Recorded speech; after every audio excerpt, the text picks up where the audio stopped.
ఆ నియోజకవర్గానికి ఒక్కసారి ఎమ్మెల్యేగా ఎన్నికైన నాయకులు మరోసారి ఎన్నిక కావడం లేదు. కేవలం ఒక్క నాయకుడు మాత్రమే అక్కడి నుంచి హ్యాట్రిక్ విజయం సాధించారు. మొత్తం 13 సార్లు జరిగిన ఎన్నికల్లో 3 సార్లు వరుసగా గెలిచిన నాయకుడిని మినహాయిస్తే మిగతా 10 మంది కేవలం ఒక్కసారికే పరిమితమయ్యారు. అంతటి ప్రత్యేకత కలిగిన చొప్పదండి నియోజకవర్గానికి ప్రస్తుతం సిట్టింగ్ ఎమ్మెల్యేగా ఉన్న మేడిపల్లి సత్యం పరిస్థితి ఎలా ఉంది?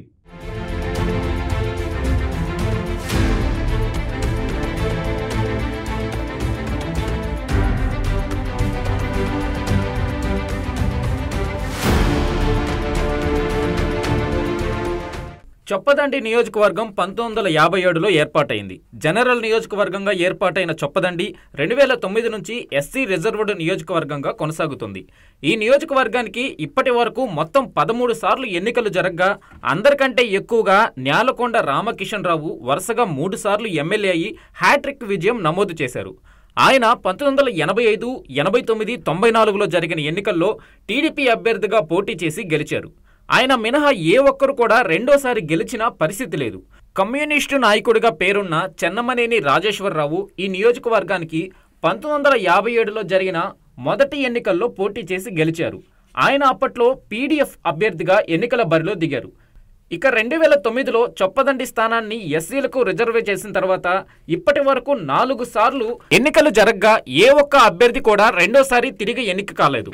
ఎస్సీ రిజర్వ్ నియోజకవర్గంగా మారిన తర్వాత 2009లో సుద్దాల దేవయ్య టీడీపీ అభ్యర్థిగా పోటీ చేసి విజయం సాధించారు. ఆ తర్వాత 2014లో జరిగిన ఎన్నికల్లో బోడిగ శోభ టీఆర్ఎస్ అభ్యర్థిగా బరిలో దిగి ఎమ్మెల్యేగా గెలిచారు. అయితే 2018 ముందస్తు ఎన్నికల్లో టీఆర్ఎస్ కొత్త అభ్యర్థిని ఎన్నికల బరిలో దింపింది. ఆ పార్టీ అభ్యర్థిగా పోటీ చేసిన సుంకే రవిశంకర్ ఎమ్మెల్యేగా గెలిచి అసెంబ్లీలో అడుగుపెట్టారు. ఇక గత ఏడాది జరిగిన శాసనసభ ఎన్నికల్లో కాంగ్రెస్ పార్టీ అభ్యర్థిగా బరిలో దిగిన మేడిపల్లి సత్యం విజయం సాధించి స్థానిక ఎమ్మెల్యేగా కొనసాగుతున్నారు.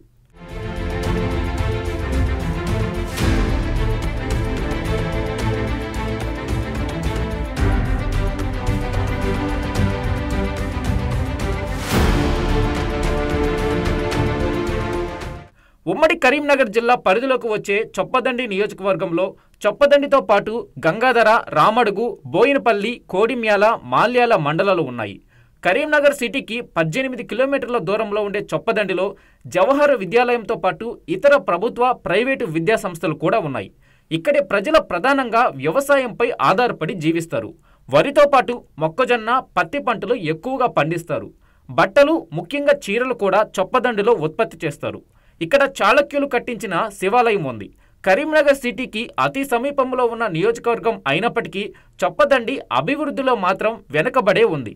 5 ఏళ్లు స్థానిక ఎమ్మెల్యేగా కొనసాగి 2023 ఎన్నికల్లో ఓడిపోయిన సుంకే రవిశంకర్ నియోజకవర్గ అభివృద్ధికి పెద్దగా కృషి చేయలేదనే ఆరోపణలు ఎదుర్కొంటూ వచ్చారు.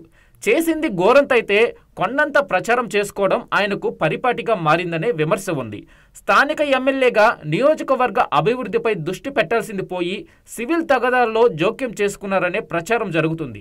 ముఖ్యంగా భూ వివాదాల్లో తలదూర్చినట్లు విమర్శలు ఎదుర్కొంటున్నారు.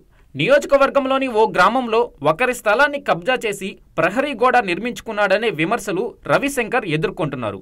అంతేకాదు ఆ కబ్జా చేసిన స్థలానికి ప్రహరీ గోడ నిర్మించిన సంబంధిత మేస్త్రికి కూలీ ఖర్చుల కింద డబ్బులు ఇవ్వకుండా సతాయించారనే ఆరోపణలు సర్వత్రా వినిపిస్తున్నాయి.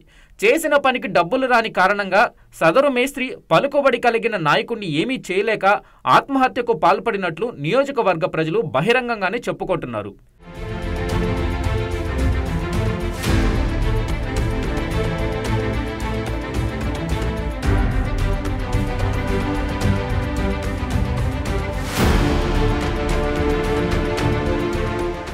ఇక రవిశంకర్ 5 ఏళ్లు ఎమ్మెల్యేగా కొనసాగిన కాలంలో నియోజకవర్గ అభివృద్ధికి ఏం చేశారన్నది పక్కన పెడితే ప్రజల నుంచి విమర్శలు, ఆరోపణలు మాత్రం మూటగట్టుకున్నారు.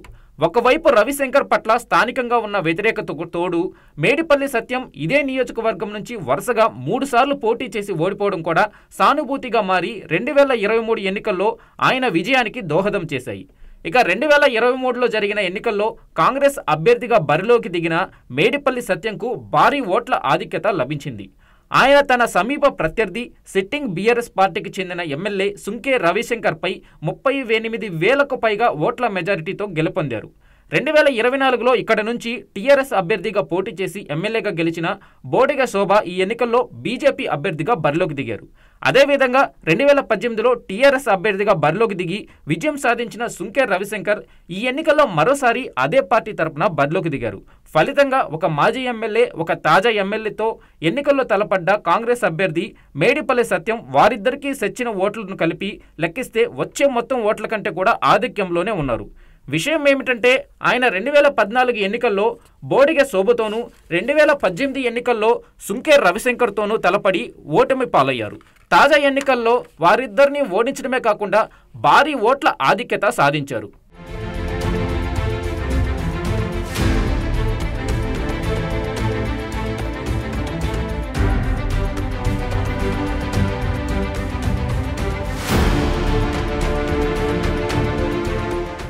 బోడిగ శోభ చాలా యాక్టివ్గా ఉండే నాయకురాలే అయినప్పటికీ ఆమె బీజేపీలో చేరడం, చొప్పదండి నియోజకవర్గంలో ఆ పార్టీ సంస్థాగతంగా బలంగా లేకపోవడంతో ఆమె 2018, 2023 ఎన్నికల్లో ఓటమి చెందక తప్పలేదు. ఇక 2018లో బీఆర్ఎస్ అభ్యర్థిగా పోటీ చేసి గెలిచిన సుంకే రవిశంకర్పై వ్యక్తిగతంగా స్థానికుల్లో సదభిప్రాయం లేకపోవడం, బీఆర్ఎస్ ప్రభుత్వంపై కూడా ప్రజల్లో వ్యతిరేకత రావడం, కాంగ్రెస్ పార్టీ ఎన్నికల ముందు అనూహ్యంగా పుంజుకోవడం, ఆ పార్టీ ప్రకటించిన 6 గ్యారంటీ పథకాలు ప్రజల్లోకి బలంగా వెళ్లడంతో కాంగ్రెస్ పార్టీ అభ్యర్థిగా బరిలోకి దిగిన మేడిపల్లి సత్యం విజయానికి కలిసొచ్చాయి. పైగా ఆయన 2009 ఎన్నికల నుంచి వరుసగా పోటీ చేస్తూ ఓడిపోతూ వస్తున్నారు. 3 సార్లు ఓడిపోయినప్పటికీ ప్రజల్లోనే ఉన్నారన్న సానుభూతి కూడా ఆయనకు కలిసొచ్చింది. ఎమ్మెల్యేగా గెలిచిన తర్వాత మేడిపల్లి సత్యం ఓ మంచి నిర్ణయం తీసుకున్నారు. ప్రభుత్వం నుంచి తనకు ఎమ్మెల్యే పదవి కోసం అందే జీతభత్యాలను మొత్తంగా గురుకుల విద్యార్థుల చదువుల కోసం కేటాయించారు. ఆ విధంగా చదువు పట్ల ఆయనకున్న దాతృత్వాన్ని చాటుకున్నారు. గురుకుల పాఠశాలల్లో చదివే విద్యార్థులకు ఎలాంటి అసౌకర్యం కలగకుండా ఉండాలనే లక్ష్యంతో తానీ నిర్ణయం తీసుకున్నట్లు ఆయన వెల్లడించారు. ఆయన చేసిన సేవ ఆర్థికంగా ఎంత మొత్తం అంటే ఎంతో కొంత మేలు చేసేదే, కానీ ఇతరులకు స్ఫూర్తి నింపే విషయంలో మాత్రం వెలకట్టలేనిది. అంతేకాదు గురుకుల పాఠశాలల్లో విద్యార్థుల సమస్యల గురించి ఎప్పటికప్పుడు విద్యాశాఖ అధికారులతో మాట్లాడుతుంటారు. నియోజకవర్గ అభివృద్ధి విషయంలో ప్రభుత్వం నుంచి నిధులు రాబడుతూ కొత్త పనులకు శ్రీకారం చుడుతున్నారు.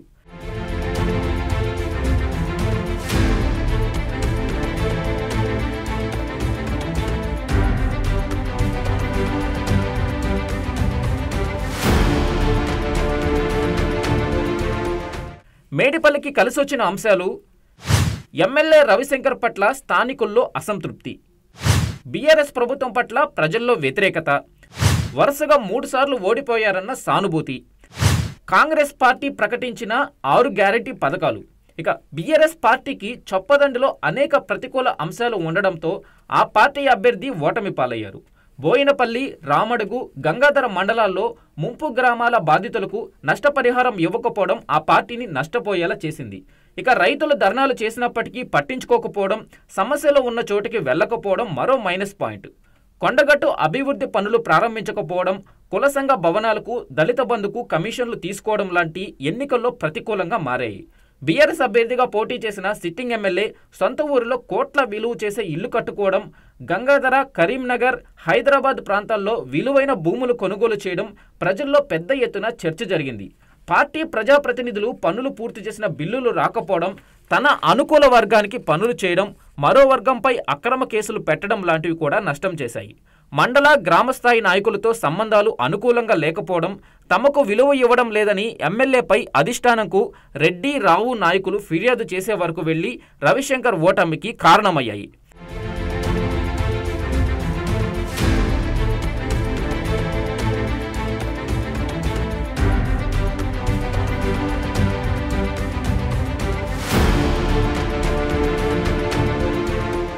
ఇక రవిశంకర్కు కలిసొచ్చిన అంశాలు: గాయత్రి పంప్ హౌస్ నిర్మాణం చేపట్టడం, చొప్పదండి మున్సిపాలిటీ కావడం, స్మార్ట్ సిటీ పనులు చేపట్టడం, కేసీఆర్, కేటీఆర్ వద్ద మంచి పేరు ఉండడం. ఇక రవిశంకర్కు ప్రతికూల అంశాలు: కొండగట్టు ఆలయ అభివృద్ధికి హామీ ఇచ్చి పనులు ప్రారంభించకపోవడం, ముంపు గ్రామాల బాధితులకు నష్టపరిహారం చెల్లించకపోవడం, అవసరం ఉన్న రహదారులపై బ్రిడ్జీల నిర్మాణం చేయకపోవడం, పూర్తి అయిన డబుల్ బెడ్రూమ్ రూములను అర్హులకు అందించకపోవడం, ఎమ్మెల్యే అక్రమ ఆస్తులు సంపాదించారన్న ప్రచారం.